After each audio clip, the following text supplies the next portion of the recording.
Well, hello everyone. We're starting off today's video, part 2 of a 3-part series on insomnia and the importance of sleep. In this case, some research that is required for the left brain to start processing and learning more about how important it is to synchronize all the aspects of both sides of our brain, the right brain and the left brain, that consist of the neocortex as well, and letting those emotional parts of our brain calm down and drift into a place of some neutrality to allow the physical body to stop expressing activity and all of the to-do lists and, oh, I forgot to do that today, and how is this ever going to get resolved, questions, these sorts of things. So today there'll be a little bit more of a script. I'll be reading from with some resources in the world of psychology that have to do with research on the importance of sleep and integrating the powerful waking reality we all live in, and then toning it down a bit to talk about what possibly happens between those hours that we're actually resting and allowing our thinking mind some time off, a vacation. Or is it really? So some people have this ability to travel or imagine in their dreams, and it's almost as if the dreams provide a drum, as if you were striking the head of a drum, and with some discipline and with a lack of racket or chaotic noise interfering, you can begin to hear those modulations between each of the drum beats. So it's not as if the sound wave just stops and falls off a proverbial cliff. And the same is true between drum beats, and the same is true with the mind. The mind doesn't just stop and then you drift off to sleep. In fact, there are reverberations from the day's events or tomorrow's events, or maybe there's been something that's been hugely chaotic or creating an eruption of emotions during the day that is still unresolved. And so when you begin to drift to sleep, sometimes what happens is automatically,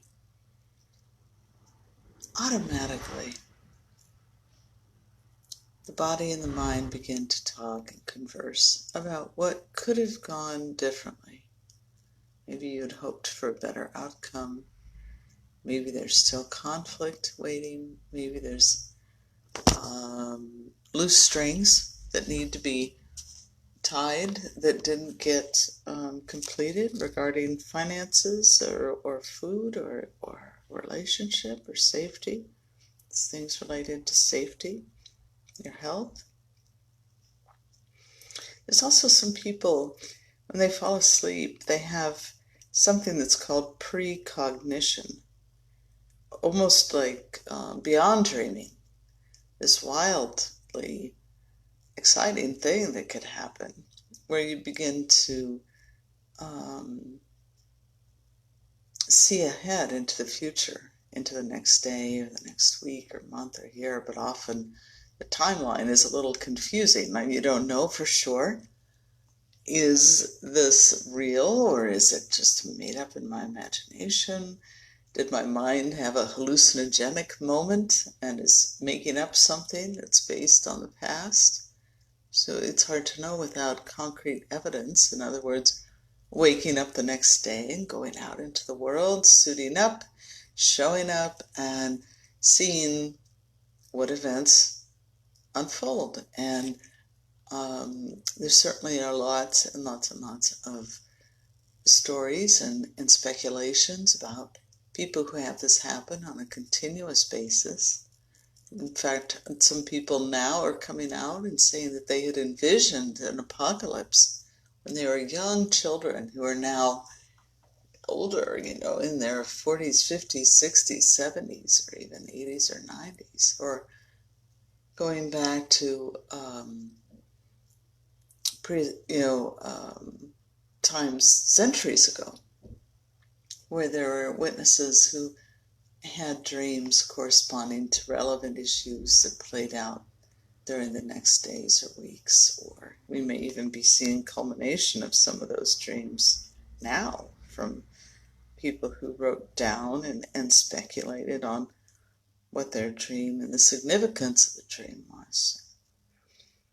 So you know that in Australia, the Aboriginal culture has dream walkers who see a very thin veil between waking time and dreaming time. And basically, they're equally real and coexistent. But going back now just for a moment to the importance of the biochemistry of dreaming and sleeping, and just to talk for a minute from the literature about the importance of REM sleep, which is rapid eye movement. And you probably know that, and I'm just reading from a study here, which I will make a demarcation of in the notes, that the brain cycles through REM sleep about 4 to 6 times a night. And each time, if you're being observed while you're sleeping, you are going into a time of irregular breathing. Your heart rate might go up, and you're kind of in a state of, like a physiological arousal. And you might have even like a brain temperature change, where your increased brain temperatures have been recorded. And then you fall out of that REM cycle, only for it to be followed again by another cycle. But in between, in that space between the drum beats that we were referring to before, is about 90 minutes of slow wave deep sleep.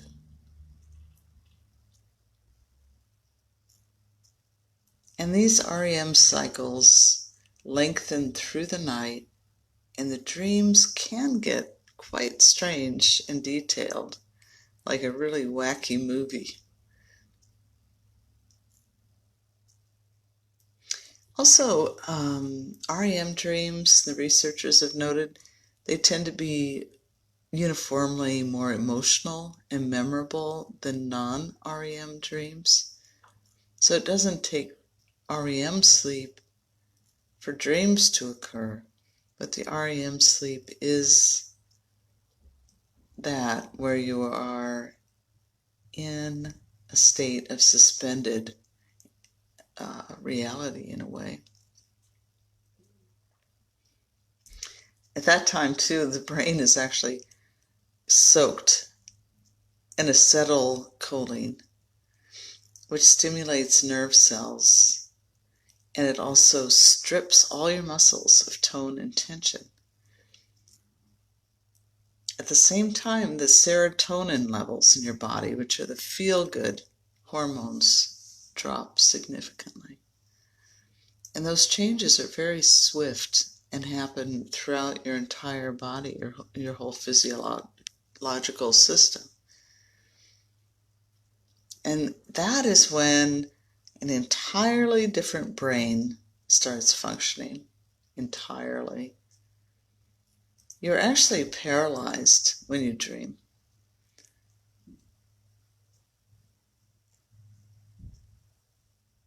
So, except for your eye muscles.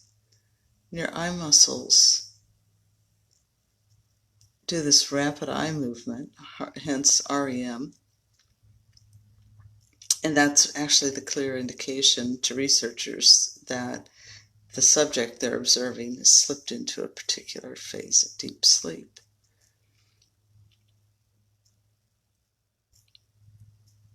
So one thing that they hypothesize, you guys, that happens when you're in a state of REM is that you're working out, the brain, better yet, is working out details from the day before, maybe months or years before. Maybe you've had a triggering event during the day that has gone unmonitored just due to time. Maybe you've been working long hours, or you have demands of family, phone calls, crisis management going on during the day, or just plain old not interested in processing through the emotional mental work required to integrate too much information. It can feel overwhelming. So this sort of neural chaos that happens when you're dreaming is like reverse learning, and it allows all of the neurons to just spew out each day extra stimulus, kind of like a cleansing of the brain. And it's important. It's an important way to integrate new information. So important.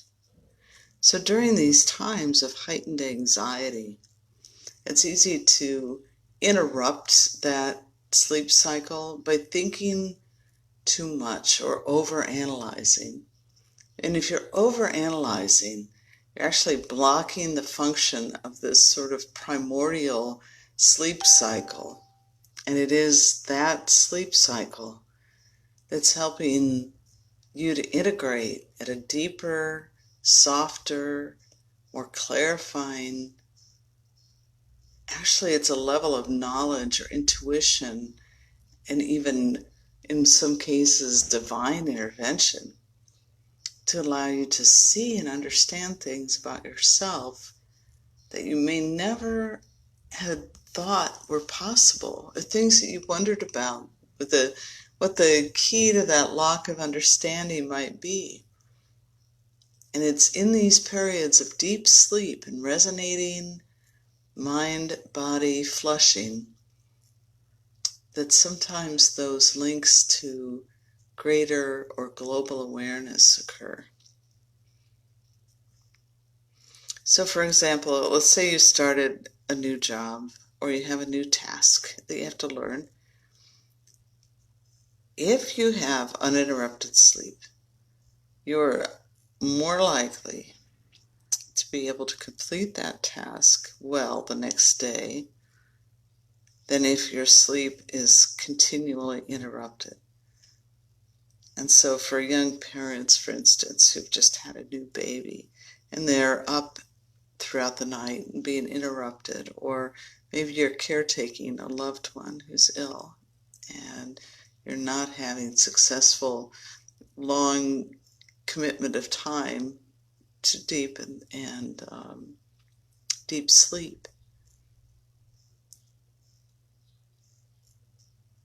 or these hallucinogenic like dreams. It may be more difficult for you, and you may feel more frustrated, irritated, and full of anxiety the next day. It's almost as if your body is giving you these warning clues that you didn't process enough that day's activities. And that's where the whole point of meditation is. Go ahead, and that's also if you're a creative person, when you're working on creative project, your mind can go into this other state as well. When you're an athlete and you've really learned a routine, and you can see in a book called The Game of Tennis that was written a long time ago, like 30 years ago, I think. That book specifically targets athletics, and how they can train the body to go into this state of deep contemplation and deep rest, even though the physical body is engaged in a lot of activity.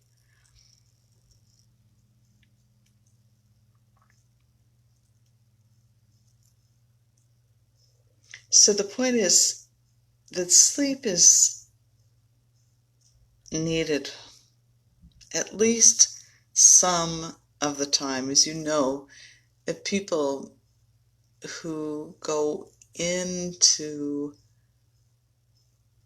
psychotic activity during the day sometimes are extremely sleep deprived.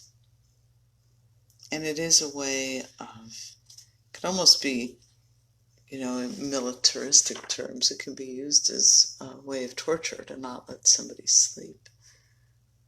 Working long hours, not resting in between. Now, especially these days, there's the functionality of our mind and our body experience, which is gaining awareness. There's so much more awareness these days through yoga practice, meditation. People are learning more about meditation, learning how to distinguish between times of stress and times of calm.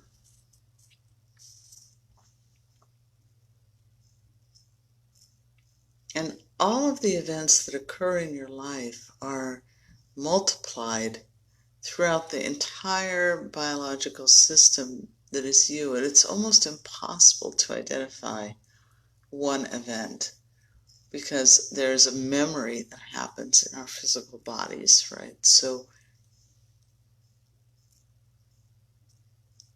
you know that stress can show up in different ways in different people. So maybe you're one of those types of people that carries stress in your upper shoulders or the back, your shoulder blades, or the back of your neck. Or maybe you carry stress in your jaw. Some people experience shallow breathing when they're under stress. So how do you cross the bridge from anxiety or an anxious state to a state of restfulness and these deeper states of REM? How do you, or dream time? Oh, it's not as if you're just a desk lamp that you can just unplug, right? There has to be a time that you define as being the wind down time, or if you were brushing a horse, like let's say that you have a thoroughbred that's just run a great race. Now you wouldn't just take that thoroughbred and unbridle and unsaddle it and put it in the stall and expect it to lay down and go to sleep, right? It needs some winding down time. It's had adrenaline, all kinds of endorphins going through its body. And unfortunately, most of modern society operates like that most days, or you're constantly doing one thing after the other, trying to trick the mind into not being tired by over-caffeinating, not hydrating the body, eating too many foods that have high caloric value but not much nutrition. So the body could literally just be hungry for certain nutritional aspects of food. And then too many sugars. So unrefined sugar can cause restlessness and even in some people a deep state of panic.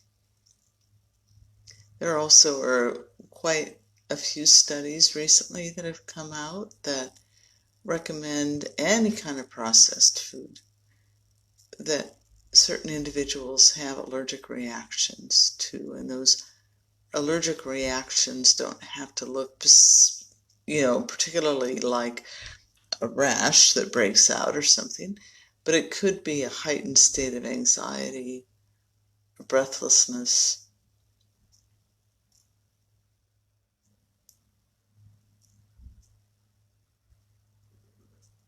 And you may have noticed that for those of you who have been on any kind of spiritual retreats or journeys, that if you're in a place where they have disallowed coffee, cigarette smoking, alcohol use, that at first your body rejects that idea. And your mind might say, we need to turn around and leave immediately. But if you stay with a program like that, even for 3 or 4 or 5 days, the physical body actually begins to regain and recover its own rhythm again. And this way, you have the power, you hold the reins to your own health, your own anxiety. And the truth is that there's a capturing of the imagination that's like a courageous act in a way, to go into the world with this rawness. And the temptation is to buffer oneself from the realities of the harsh realities of the world, so that what might feel good at that moment, for instance, a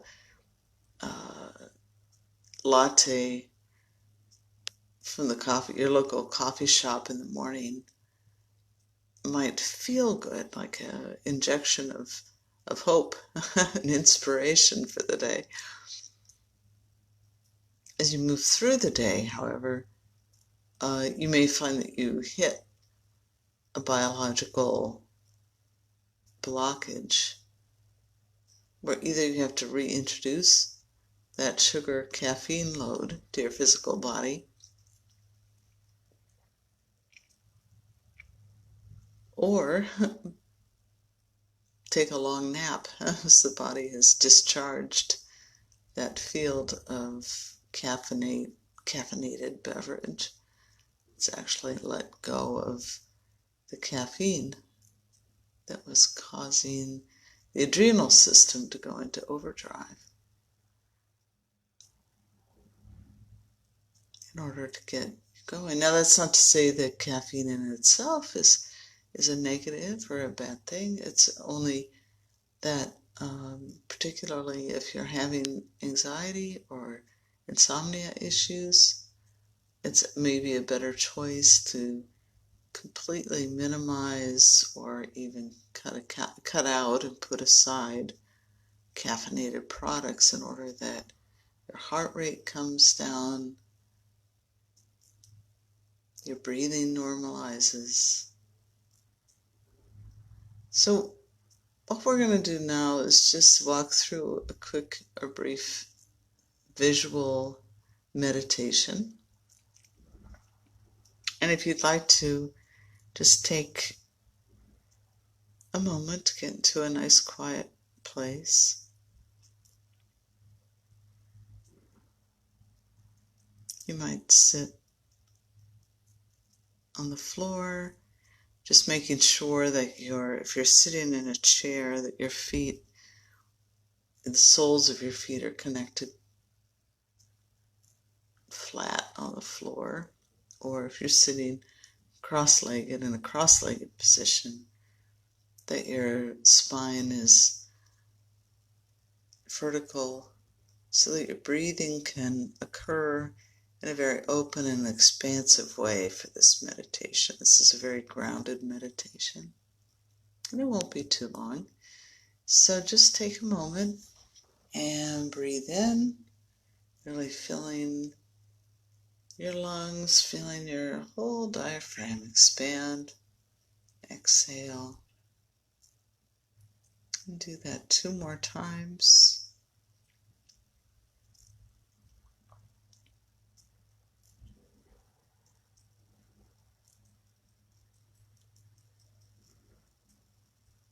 And as you exhale that 3rd time, just tell yourself, I remember how to relax. I do remember how to relax.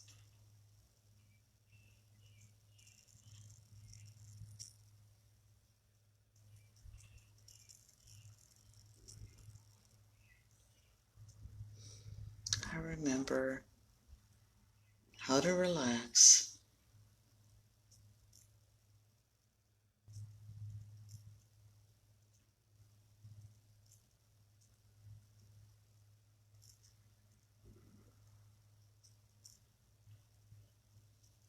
And as things come into your mind, just brush them off. No need to push things away, but if you feel tension in your shoulders or upper shoulders, just imagine that you're just brushing that off, taking another deep breath, relaxing.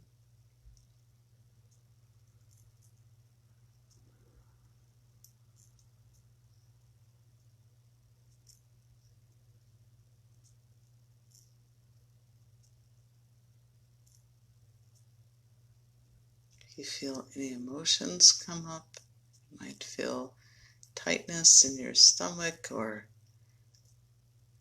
like you're breathing high up in your lung capacity.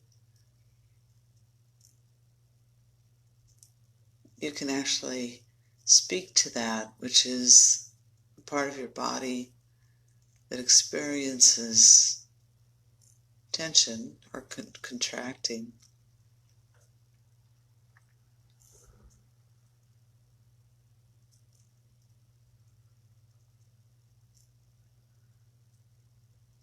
And if you want to experiment, of course, you can actually have a dialogue with that part of your body. Did you know that most of the organs in your body have neuron activity? So when they talk about gut instinct, they really are saying that your stomach has some intelligence. It actually has a neural net that's separate and distinct from what we call the brain or the mind.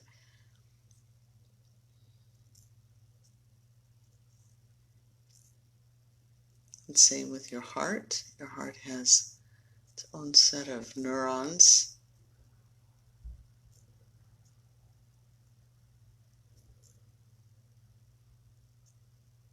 So you can actually have kind of a conversation and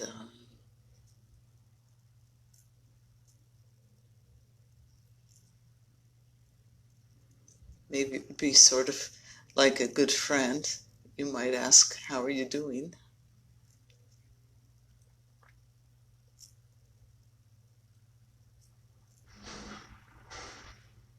And you can take notes on any kind of things that come up, depending on how deep of a survey you want to do into your own life. Whether it's that day's events or something that just rolls through your mind from months or years or decades ago even. And maybe there's been an event occurring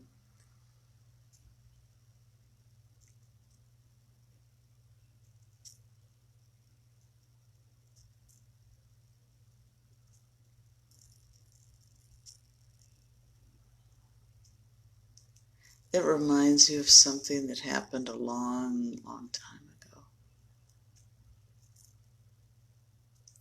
And it shows up in a contraction in your stomach muscles, for example. So let's say that that you're trying to go through your day with a bit of mindfulness. And while you're sitting at a traffic stop, you notice that the muscles of your stomach are contracting and you wonder what just happened. Sometimes meditation can be like that, where you're sitting in a perfectly safe and calm place and you don't see anything exposed that looks like it's a danger in any way. So your five senses are saying that the world is safe, and yet there's some anxiety that pops up, and that can happen prior to a sleep cycle as well, or a meditation cycle.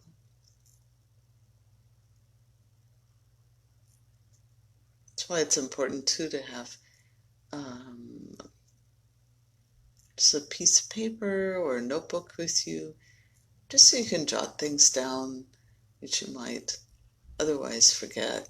And these things, as you know, they can get stacked up throughout the day. And then those are the things that can cause anxiety or panic or an outburst at the end of the day. So it's good to train yourself to release and have release points as you go through the day. Some things can be really stubborn, especially if there's something that's chronic. So, for instance, with the coronavirus, it's caused a host of problems, so many problems with people some who have gotten very ill, others who are caretakers for those who are ill, some who have lost their jobs, some who have had to go to work and put themselves potentially at risk. And then questions of, is this real or is it not real? Or how is this even happening? Or what is this global crisis about? There's like an expanding list of things to feel this pressure on your stomach about, right? It's continuous. And some experience that as lethargy, and some experience it as hyper anxiety or heightened anxiety. Some people eat to overcompensate, and others just can't stand the idea of eating. Some people just need to get out and move, and other people wish to stay indoors and be comforted by absolute peace and calm. Everyone handles stresses like these so differently. No one person is really the same as another.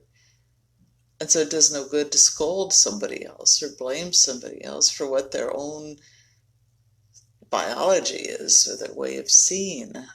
This is where diversity and conversation and culture is so important, so that we can get to know one another. Share our hearts with others all around the earth, all around the planet, so that we don't subscribe to this idea that everything's fine when in fact it may not be. You might be driving through traffic and experiencing a huge amount of anguish or anxiety and trying to put on a good face in spite of it all. And then eating or drinking things that are having consequences on your physical body. And then when you attempt to remove the stimulus and lay down to go to sleep in the evening, almost impossible. Almost impossible.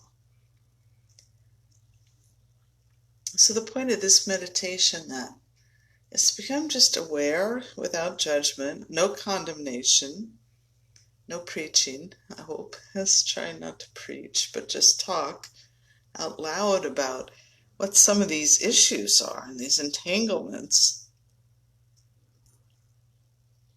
and how we can allow the angels to come in and really build bridges between whatever type of hesitancy we have about experiencing joy on the moment, whatever that is.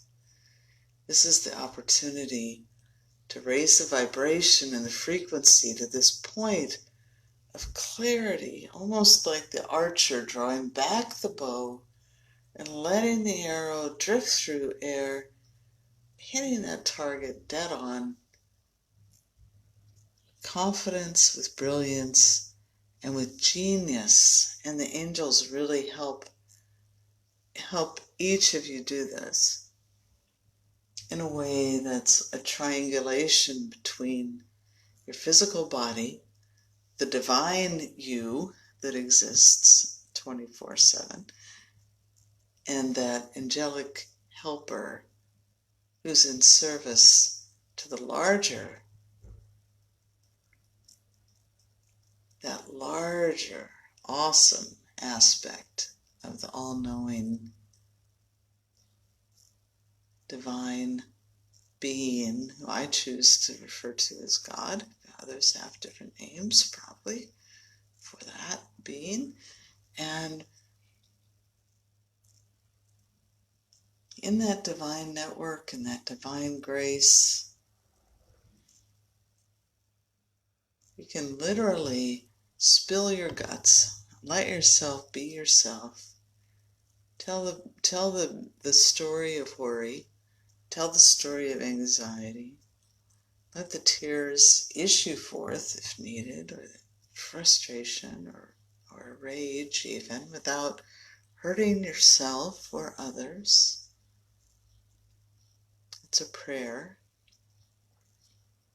And that you bring into synchronicity all that is truth, all that is harmony.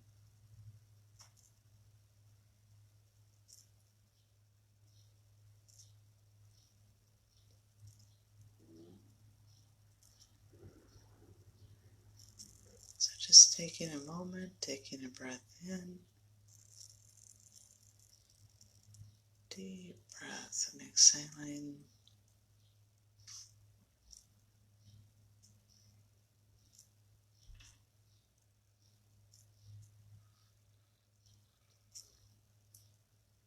And again.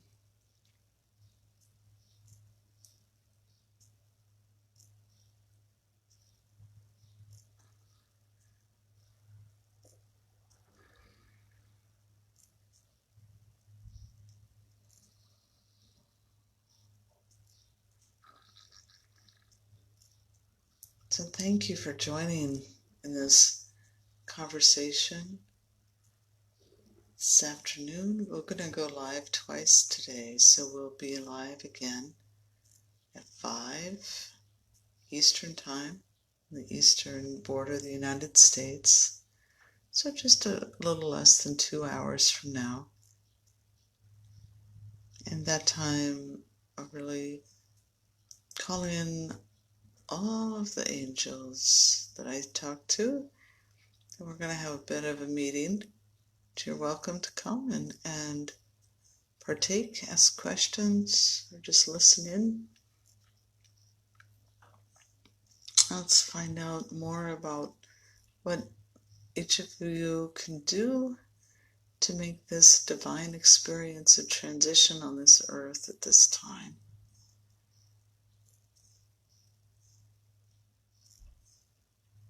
Just concluding this session. And thank you for joining.